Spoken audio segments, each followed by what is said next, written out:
ગારિયાધાર શહેરમાં આજે વિશ્વ હિન્દુ પરિષદ દ્વારા વિશાળ કાર્યક્રમ યોજાયો હતો, જેમાં મોટી સંખ્યામાં લોકોએ હાજરી આપી હતી. આ પ્રસંગે મુખ્ય મહેમાન તરીકે વિશ્વ હિન્દુ પરિષદના નેતા પ્રવીણ તોગડિયા ઉપસ્થિત રહ્યા હતા. પૂર્વ ધારાસભ્ય કેશુભાઈ નાકરાણી, પીએસઆઈ એમ.કે. માલવિયા સાહેબ સહિત શહેરના અગ્રણીઓ પણ કાર્યક્રમમાં જોડાયા હતા. કાર્યક્રમ દરમિયાન પૂરતો પોલીસ બંદોબસ્ત ગોઠવવામાં આવ્યો હતો.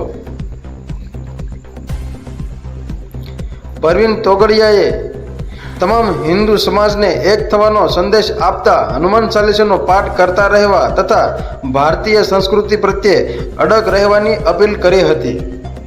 રિપોર્ટર સંજય ઉનાવા, ગારિયાધાર.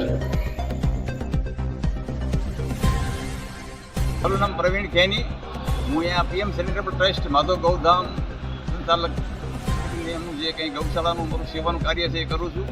અને પ્રવીણભાઈ તોગડિયા આજે અહીંયા ગારિયાધાર ખાતે જે આંતરરાષ્ટ્રીય ક્રાંતિકારી અને એકદમ સ્ટ્રોંગ વર્ચસ્વવાળા એવા શ્રી પ્રવીણભાઈ તોગડિયા આજે પધારી અને આજે એનો એક જ લક્ષ્ય હતો, આજે નહીં પહેલેથી જ એ જ લક્ષ્ય હોય છે કે હિન્દુઓ જાગો હોય, હિન્દુઓ જાગશે, હિન્દુઓ છે અને હિન્દુ ક્રાંતિકારી છે. આજે માણસ પીટાતા જાય છે, માર ખાતા જાય છે, તો એની અંદર આજે પ્રવીણભાઈ તોગડિયાનું એક જ કર્તવ્ય કામ કાર્ય રહે છે કે તમે હિન્દુઓ જાગો, એકતા થાવ, ગામે ગામ હનુમાન ચાલીસાઓનો પ્રોગ્રામ કરો અને બધા સાથે હશો. અને હનુમાન ચાલીસા ગાવામાં એવી શક્તિ છે કે આજે ગામની એકતા વચ્ચે, તાલુકાની એકતા વચ્ચે, જિલ્લાની એકતા વચ્ચે, રાષ્ટ્રની એકતા વચ્ચે અને આજે ક્રાંતિકારી કંઈ પણ કામ કરવું હોય તો એકતા હિન્દુ માટે આ એક જ ક્રાંતિકારી વિચાર છે, જે હનુમાન ચાલીસા કરવાનું એક મહાન આપણે એક કર્તવ્ય કામ આપણે આજે સોંપીને ગયા છે. તો એ આપણે બધાને એનું પાલન કરવું જોઈએ અને એના માટે પ્રવીણભાઈ તોગડિયા ખુદ અહીંયા આવ્યા હતા.